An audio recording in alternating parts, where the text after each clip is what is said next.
Hi all, ഓണ exam ദാ എത്തിയിട്ടുണ്ട് അല്ലേ? ഓണ എക്സാമിന് ഒരു 4 മാർക്ക് ആയാലോ? നമ്മുടെ ആദ്യത്തെ ചാപ്റ്ററിൽ നിന്ന് ഒരു 4 മാർക്ക് ഓണ എക്സാമിന് നമുക്ക് അങ്ങ് ഉറപ്പിക്കാം. ചോദ്യം ഏതാണെന്നറിയോ? നമ്മൾ എപ്പോഴും കണ്ടിട്ടുണ്ട് management is a science but not an exact science. But why? എന്തുകൊണ്ടാണ് അങ്ങനെ?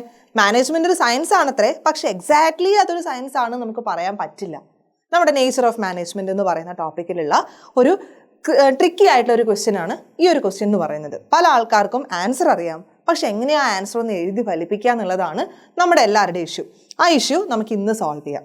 ഈവൻ ഒരു ന്യൂഡിൽസ് കുക്ക് ചെയ്യാൻ പോലും നമുക്ക് 5 മിനിറ്റ് എടുക്കും, പക്ഷേ എക്സാമിന് ഒരു 4 മാർക്ക് കിട്ടാൻ വേണ്ടിയിട്ട് നമുക്ക് വെറും 4 മിനിറ്റ് കൊണ്ട് പരിപാടീസ് തീർക്കാം. അപ്പോൾ നമുക്ക് നോക്കാം. സയൻസ് ആവണമെങ്കിൽ, മാനേജ്മെന്റ് ഒരു സയൻസ് ആവണമെങ്കിൽ നമ്മൾ അറിയണം സയൻസ് എന്താണ് എന്നുള്ളത്. നമുക്ക് നോക്കാം നമ്മുടെ പേഴ്സ്പെക്റ്റീവിൽ എന്താണ് സയൻസ് എന്നുള്ളത്. ഇവിടെ വളരെ ക്ലിയർ ആയിട്ട് പറഞ്ഞിട്ടുണ്ട്, സയൻസ് എന്ന് വെച്ച് കഴിഞ്ഞാൽ ഒരു systemized body of knowledge that is based on general truths which can be tested anywhere any time. ഈ സയൻസ് എന്ന് പറയുന്നത് കുറേ സിസ്റ്റമൈസ്ഡ് ബോഡി ഓഫ് നോളജ് ആണ്. കുറേ തിയറീസും കുറേ ബുക്സും കാര്യങ്ങളൊക്കെ അങ്ങനെ വലിയൊരു തിയറി കളക്ഷനുള്ള ഒരു വലിയ സംഭവമാണെന്ന് പറയുന്നുണ്ട്.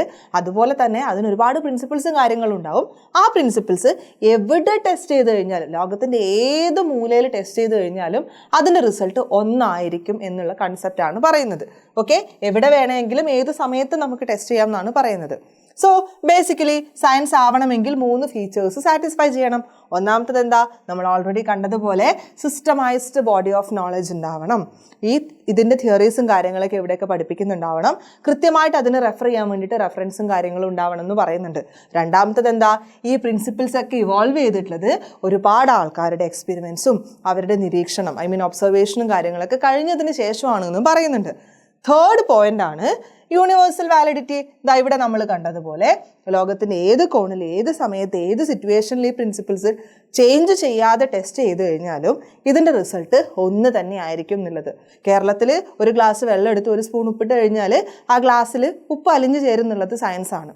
അതുപോലെ സെയിം എക്സ്പെരിമെൻറ്റ് കാശ്മീരിൽ ചെയ്തു കഴിഞ്ഞാലും അമേരിക്കയിൽ ചെയ്തു കഴിഞ്ഞാലും ഓസ്ട്രേലിയയിൽ ചെയ്തു കഴിഞ്ഞാലും ഉപ്പ് വെള്ളത്തിൽ അലിയും, അത് സയൻസാണ്. സോ ആ ഒരു യൂണിവേഴ്സൽ ആപ്ലിക്കബിലിറ്റി ഉണ്ടാവണം എന്ന് പറയുന്നുണ്ട്. അപ്പോൾ ഇത് മാനേജ്മെൻറ്റിന് ഉണ്ടോ എന്ന് നമുക്ക് നോക്കണം അല്ലേ? അപ്പോൾ നമുക്ക് നോക്കാം, മാനേജ്മെൻറ്റിന് ഈ ഫീച്ചേഴ്സ് ഉണ്ടോ എന്നുള്ളതാണ് അടുത്ത ചോദ്യം. ഒന്നാമത്തെ ഫീച്ചർ മാനേജ്മെൻറ്റിന് ഉണ്ട് എന്ന് പറയുന്നുണ്ട്.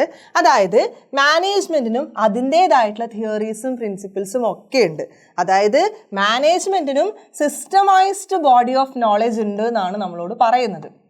Okay, systemised body of knowledge ഉണ്ട് എന്ന് നമ്മളോട് പറയുന്നുണ്ട്. അപ്പോൾ ഓക്കെ, ഒന്നാമത്തെ ഫീച്ചർ നമ്മൾ സാറ്റിസ്ഫൈ ചെയ്തിട്ടുണ്ട്. അപ്പോൾ നമുക്ക് തോന്നും ഓക്കെ മാനേജ്മെൻ്റ് ഒരു സയൻസ് ആയിരിക്കും എന്നല്ലേ. രണ്ടാമത്തെ ഫീച്ചർ നമുക്ക് നോക്കാം. രണ്ടാമത്തെ ഫീച്ചർ നമ്മൾ കണ്ടിട്ടുണ്ടായിരുന്നു, ഇതിൻ്റെ പ്രിൻസിപ്പിൾസും കാര്യങ്ങളൊക്കെ എക്സ്പെരിമെൻസിലൂടെയും ഒബ്സർവേഷനിലൂടെയൊക്കെയാണ് ഡെവലപ്പ് ചെയ്ത് വന്നിട്ടുള്ളതെന്ന്. എക്സാക്ട്ലി മാനേജ്മെൻറ്റിനതും അങ്ങനെ തന്നെയാണ്. റിപ്പീറ്റഡ് ആയിട്ട് നമ്മുടെ ഫെയോളിനെയും അതുപോലെ ടൈലറിനെയൊക്കെ പോലെയുള്ള ആൾക്കാർ എക്സ്പെരിമെൻറ്റ്സ് ഒക്കെ ചെയ്ത് ഫാക്ടറിയിലൊക്കെ ഒബ്സർവ് ചെയ്തതിന് ശേഷമാണ് നമ്മൾ പഠിക്കുന്ന പ്രിൻസിപ്പിൾസ് ഓഫ് മാനേജ്മെൻറ്റ്, രണ്ടാമത്തെ ചാപ്റ്ററിൽ നമ്മൾ പഠിച്ച പ്രിൻസിപ്പിൾസ് ഓഫ് മാനേജ്മെൻറ്റ് ഒക്കെ ഡെവലപ്പ് ചെയ്ത് വന്നിട്ടുള്ളത്. അപ്പോൾ നമ്മുടെ രണ്ടാമത്തെ ഫീച്ചറും നമ്മൾ സാറ്റിസ്ഫൈ ചെയ്തു. ഇനി നമ്മുടെ ഫൈനൽ ഫീച്ചർ ആയിട്ടുള്ള യൂണിവേഴ്സൽ ആപ്ലിക്കബിലിറ്റിയാണ് നമുക്ക് നോക്കാനുള്ളത്. മാനേജ്മെൻറ്റിന് യൂണിവേഴ്സൽ ആപ്ലിക്കബിലിറ്റി ഇല്ല, ഉണ്ട് എന്നാൽ ഇല്ല. കാരണം എന്താണെന്നറിയോ? ഇവിടെ നമ്മൾ ഡീൽ ചെയ്യുന്നത് ആരുമായിട്ടാണ്?